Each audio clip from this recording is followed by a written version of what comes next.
नमस्कार दोस्तों। आज तिरुवनंतपुरम के ग्रीनफील्ड इंटरनेशनल स्टेडियम में सीरीज का 5वां और अंतिम टी20 मुकाबला एक ऐसे रोमांचक मोड़ पर शुरू हुआ जहां पूरा केरल क्रिकेट के जुनून में डूबा हुआ था। टॉस की प्रक्रिया में भारतीय कप्तान सूर्य कुमार यादव ने बाजी मारी और पिच की नमी को देखते हुए न्यूजीलैंड को पहले बल्लेबाजी करने का चुनौतीपूर्ण निमंत्रण दिया।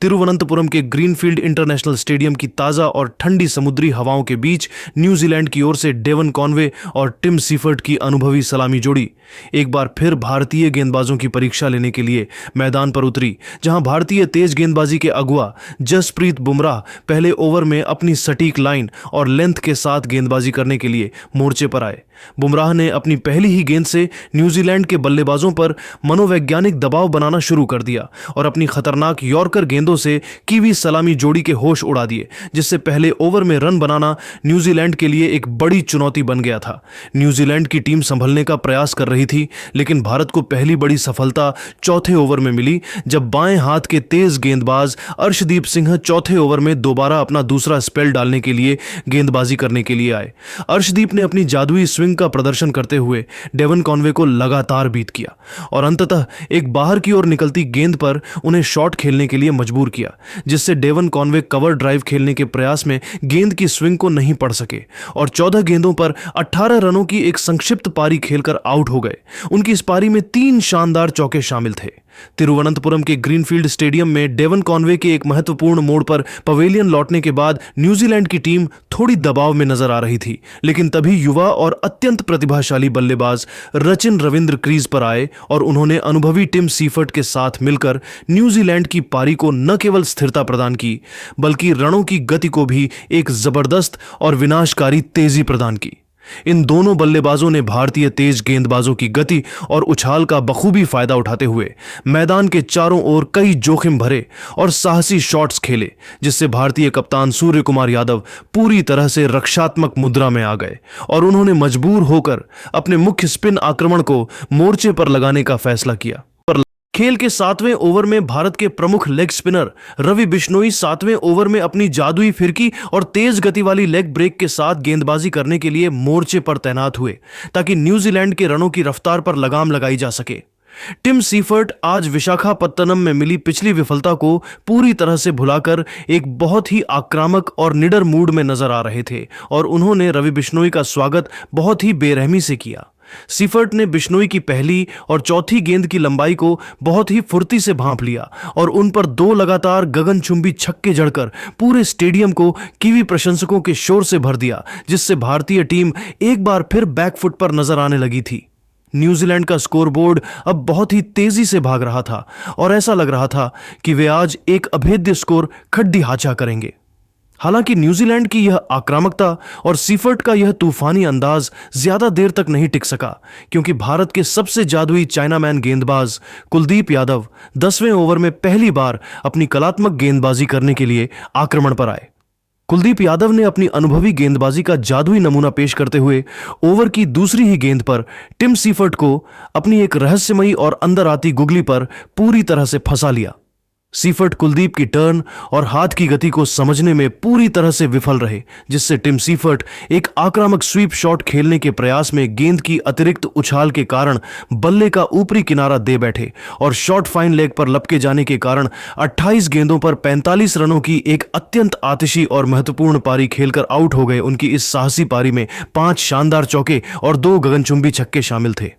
कुलदीप यादव के इस विकेट ने मैच में भारत की वापसी कराई और कीवी टीम के मध्य क्रम पर दबाव एक बार फिर से बढ़ा दिया, क्योंकि न्यूजीलैंड का सबसे सेट बल्लेबाज अब पवेलियन की राह पकड़ चुका था। तिरुवनंतपुरम के ग्रीनफील्ड स्टेडियम की पिच पर टिम सीफर्ट के एक बड़े विकेट के पतन के बाद न्यूजीलैंड की पारी को एक मजबूत आधार की जरूरत थी और तभी विस्फोटक बल्लेबाज ग्लेन फिलिप्स मैदान पर आए, जहां उन्होंने युवा रचिन रविंद्र के साथ मिलकर न्यूजीलैंड की पारी को एक बहुत बड़े और विशाल स्कोर की ओर तेजी से अग्रसर करना शुरू किया। इन दोनों बल्लेबाजों ने भारतीय मध्य क्रम के गेंदबाजों की रणनीति को पूरी तरह विफल करते हुए उन्हें अपने निशाने पर लिया और मैदान के हर कोने में रन बटोरने का सिलसिला जारी रखा, जिससे भारतीय कप्तान सूर्य कुमार यादव के चेहरे पर चिंता की लकीरें साफ देखी जा सकती थीं। विशेष रूप से खेल के 15वें ओवर में जब अनुभवी ऑलराउंडर हार्दिक पांड्या 15वें ओवर में अपनी तेज मध्यम गति की गेंदबाजी करने के लिए मोर्चे पर आए तो कीवी बल्लेबाजों ने उनके विरुद्ध रौद्र रूप अपना लिया और उस ओवर में 15 रन बटोरकर न्यूजीलैंड के कुल स्कोर को 140 रनों के पार पहुंचा दिया, जिससे मैच अब पूरी तरह से न्यूजीलैंड के नियंत्रण में नजर आने लगा था। रचिन रविंद्र आज अपनी विश्व स्तरीय क्लास और कलात्मक बल्लेबाजी का बेहतरीन प्रदर्शन कर रहे थे, जहां उन्होंने भारतीय स्पिनरों और तेज गेंदबाजों के खिलाफ मैदान के चारों ओर कुछ अत्यंत दर्शनीय और जोखिम भरे शॉट्स खेले। रचिन रविंद्र ने अपनी इस साहसी बल्लेबाजी के दम पर मात्र 30 गेंदों पर अपना एक और शानदार और जिम्मेदाराना अर्धशतक पूरा किया और यह सुनिश्चित किया कि न्यूजीलैंड की रनों की रफ्तार में जरा भी कमी ना आए। रचिन के इस अर्धशतक ने न्यूजीलैंड के डगआउट में बैठे खिलाड़ियों के आत्मविश्वास को 7वें आसमान पर पहुंचा दिया था, क्योंकि न्यूजीलैंड अब एक ऐसे स्कोर की ओर बढ़ रहा था जिसे हासिल करना भारत के लिए एक हिमालय जैसी चुनौती होने वाली थी। पारी के अंतिम चरणों में न्यूजीलैंड की टीम ने अपनी आक्रामकता को और अधिक बढ़ा दिया, जहां डेरिल मिचेल की छोटी मगर अत्यंत तेज और महत्वपूर्ण पारी की बदौलत कीवी टीम ने मैच पर अपनी पकड़ पूरी तरह मजबूत कर ली। न्यूजीलैंड की टीम ने निर्धारित 20 ओवरों के खेल की समाप्ति तक 5 विकेट के नुकसान पर 192 रनों का एक बहुत ही चुनौतीपूर्ण और विशाल स्कोर खड़ा किया, जिसने विशाखापत्तनम की हार का बदला लेने की उनकी मंशा को साफ जाहिर कर दिया था। ग्लेन फिलिप्स अपनी शानदार और जुझारू अर्धशतकीय पारी के दौरान 35 गेंदों पर 52 रन पर नाबाद लौटे और उनके साथ अनुभवी डेरिल मिचेल 8 गेंदों पर 14 रन पर नाबाद रहकर क्रीज पर डटे हुए थे, जहां न्यूजीलैंड ने अब भारतीय बल्लेबाजों के सामने सीरीज में साख बचाने और जीत दर्ज करने के लिए 193 रनों का एक अत्यंत कठिन और मुश्किल लक्ष्य रख दिया था। पूरा स्टेडियम अब इस बात का इंतजार कर रहा था कि क्या भारतीय बल्लेबाज इस विशाल लक्ष्य का पीछा कर पाएंगे या न्यूजीलैंड के गेंदबाज इस मैच को जीतकर सीरीज को एक रोमांचक मोड़ पर ले जाएंगे। तिरुवनंतपुरम के ग्रीनफील्ड स्टेडियम की पिच पर जब 193 रनों के इस कठिन और हिमालय जैसे लक्ष्य का पीछा करने भारतीय टीम मैदान पर उतरी तो पूरे स्टेडियम में दर्शकों का उत्साह चरम पर था। लेकिन भारत की शुरुआत एक बार फिर उम्मीद के मुताबिक नहीं रही और शुरुआती ओवरों में ही टीम इंडिया लड़खड़ाती हुई नजर आई।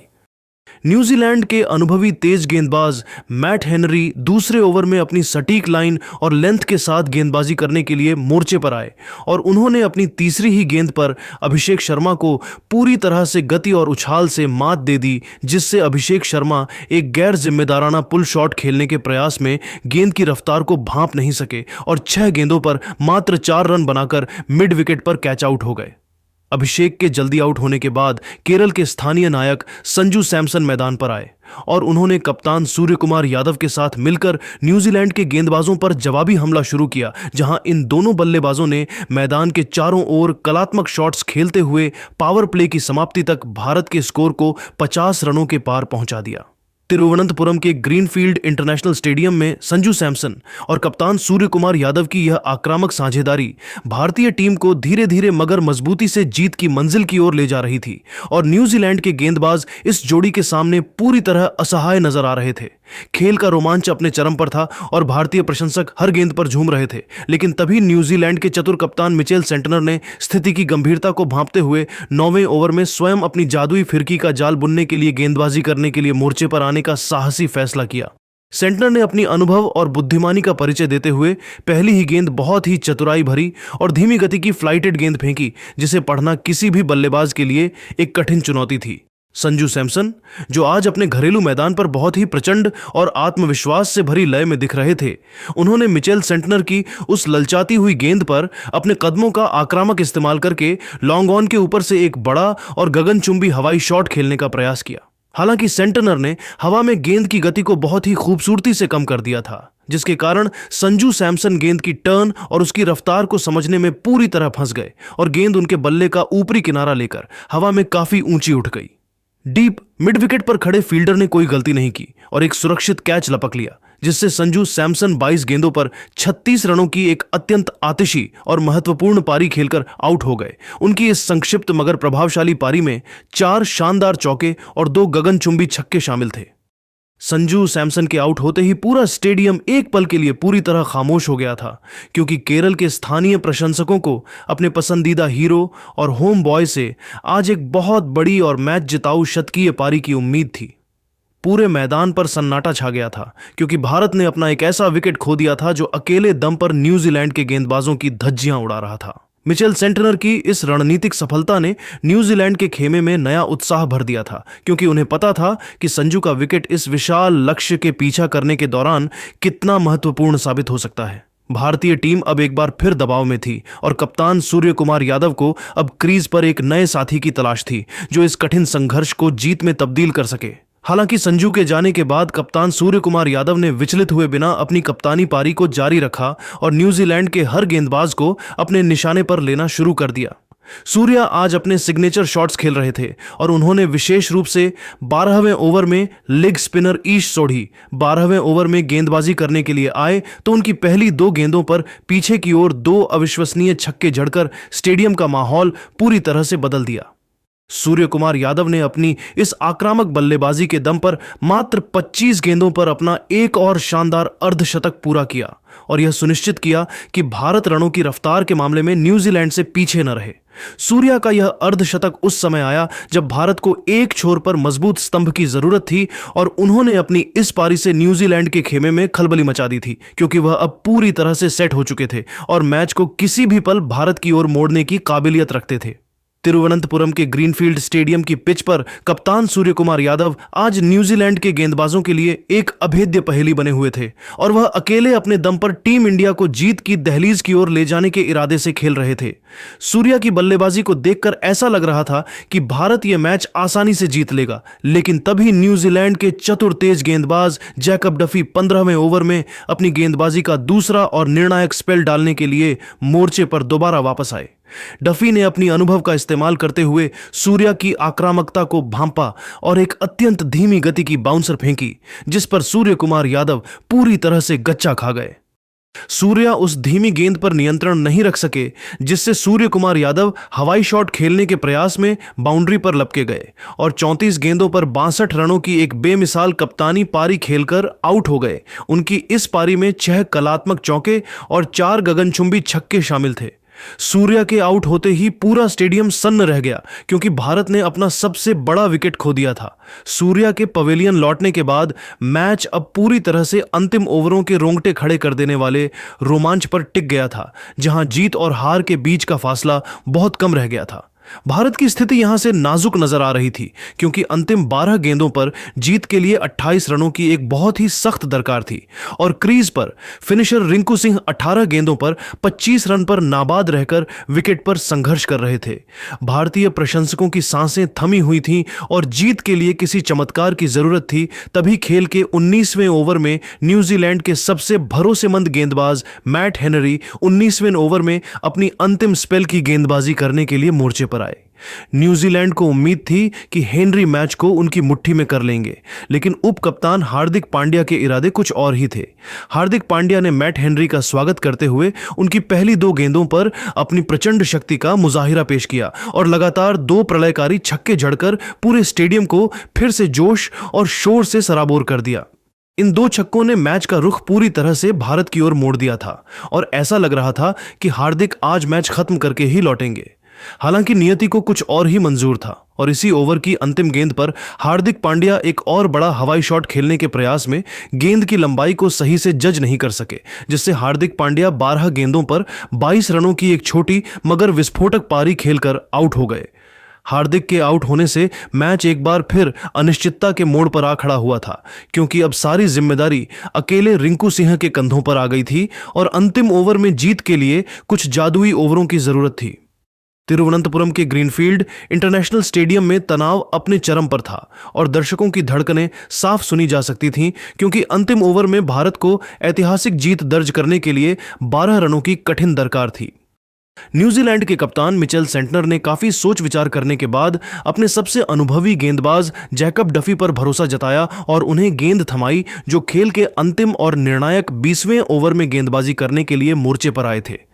पूरा स्टेडियम रिंकू रिंकू के नारों से गूंज रहा था, क्योंकि अब भारत की आखिरी उम्मीद अलीगढ़ का यह बाएं हाथ का बल्लेबाज ही था। जैकब डफी ने पहली गेंद बहुत ही सटीक यॉर्कर फेंकी, जिस पर रिंकू कोई बड़ा शॉट नहीं खेल सके, लेकिन दूसरी गेंद पर रिंकू सिंह ने अपना जादुई कौशल दिखाया और डफी की गति का इस्तेमाल करते हुए फाइन लेग की दिशा में एक अत्यंत दर्शनीय चौका जड़कर दबाव को पूरी तरह से कीवी टीम पर स्थानांतरित कर दिया। मैच अब पूरी तरह से रोंगटे खड़े कर देने वाले मोड़ पर पहुंच चुका था, जहां अगली 2 गेंदों पर केवल 2 रनों की दरकार थी। लेकिन रिंकू सिंह आज मैच को केवल जीतना नहीं बल्कि एक यादगार अंत देना चाहते थे।